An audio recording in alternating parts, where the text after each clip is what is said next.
26 लोगों की मौत हो गई, मगर लोग बोल रहे हैं यह जो मौत हुई है इससे धर्म का कोई लेना देना नहीं है। वह महिला जो तड़पते हुए बिलखते हुए बोल रही थी कि हिंदू पूछ के मार दिया, मगर कोई विश्वास नहीं कर रहा। वह बच्चा जो रोते हुए बोल रहा है, स्टेटमेंट दे रहा है, हिंदू होने के कारण मार दिया गया, मगर कोई मतलब नहीं। आखिर देश में चल क्या रहा है? जी, हिंदू कह के ही आतंकवादियों ने पहलगांव में 26 लोगों को गोलियों से भून दिया था।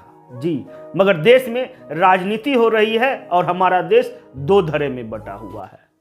आखिर यह कैसी महत्वाकांक्षा है? आखिर यह कैसी राजनीति है? हमें समझ में नहीं आ रहा है। शुरुआत कहां से करें इसकी? हम कैसे समझाएं कि हमारा देश 1947 में धर्म के आधार पर ही दो टुकड़ों में बटा था।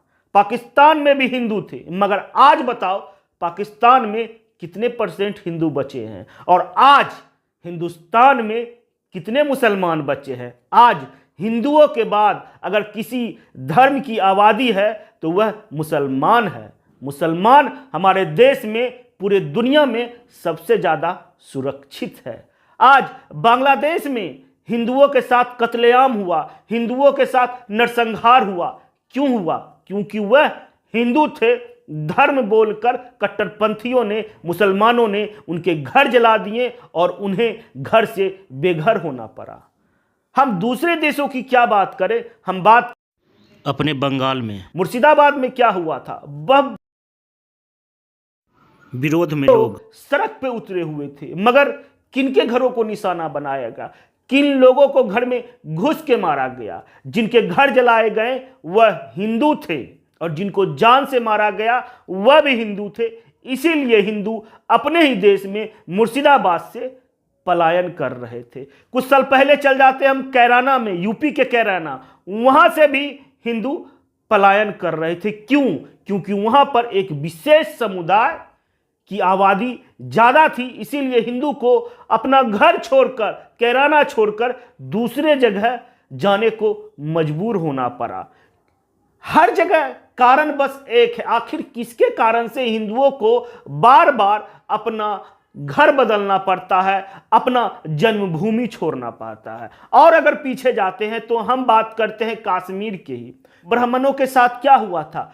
आज कितने ब्राह्मण बचे हैं कश्मीर में? कश्मीरी ब्राह्मण को अपना जन्म स्थल छोड़ के देश के अन्य राज्यों में शरण लेना पड़ा।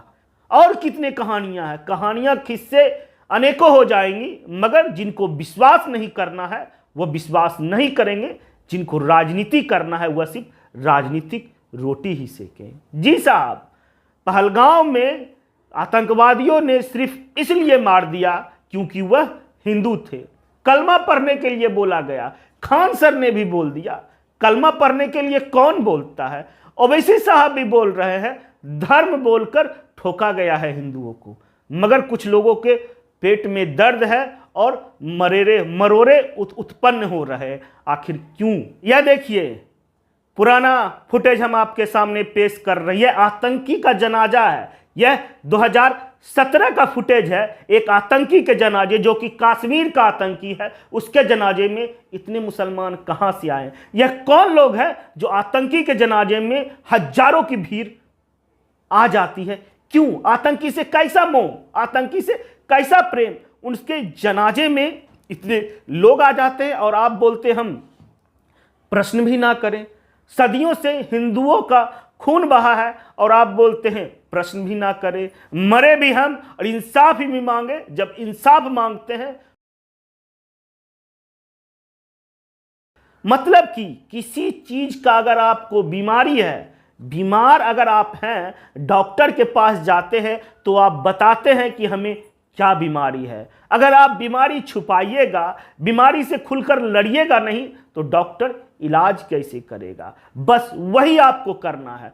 पूरा देश, पूरा दुनिया आतंकवाद से ग्रसित है। आप हिस्ट्री उठाकर देख लो, जिसका भी जिस दिन जन्म हुआ है उस जन्म से लेकर अभी तक, विदेश हो, देश हो, पूरा विश्व हो, आप देख लो आतंकवाद का कौन सा मजहब रहा है, आतंकवाद का कौन सा जात रहा है और पीड़ित कौन लोग हैं वह जाकर देख लो, तब तुम्हें पता चलेगा कि आतंकवाद का कोई धर्म या मजहब है या नहीं। आप किनसे मुंह छुपा रहे हैं? आप अपने आप से, आप अपने बच्चों से, आप अपने देश से, या फिर आप अपनी आत्मा को बेच दिए हैं सिर्फ राजनीति करने के लिए। आखिर क्या हो रहा है? एक तरफ 26 बेगुनाह लोगों को धर्म ढूंढकर खुलेआम दिन दहाड़े गोलियों से भून दिया गया और दूसरी तरफ हम चर्चा भी नहीं करें। हाँ, हमारे देश के मुसलमान देशभक्त है, हमारे देश के मुसलमान हमारे साथ है, मगर उन मुसलमानों को क्या जो फेसबुक पर पोस्ट करके हिंदुओं के मौत पे हंस रहे हैं? उन मुसलमानों का क्या जो आतंकवादियों के जनाजे में जाते हैं? उन मुसलमानों का क्या जो कि हमारे वीर जवान शहीद होते हैं उनके ऊपर हंसते हैं? प्रश्न चिन्ह हमें उनके ऊपर है, हमें हमारे देश के मुसलमानों पर नहीं है।